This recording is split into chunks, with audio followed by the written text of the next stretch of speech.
Hello and welcome back to SkillWeb. In this video, I will show you how to delete your Asana account. So let's have a look now.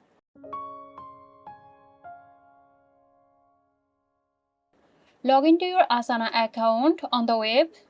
Click on your profile picture or initials in the top right corner. Select Settings or Account Settings. Find the Account tab. Look for the Delete Account or Deactivate option. Click on Deactivate and follow the on-screen prompts to confirm and delete your account. So that's it. Hope you found this tutorial helpful. Stay tuned for more helpful tutorials here at SkillWeb. This video is sponsored by Zerosoft. Zerosoft offers graphic design, UI UX design, digital marketing and web development. Elevate your brand with Zerosoft today. For more details, check the description box.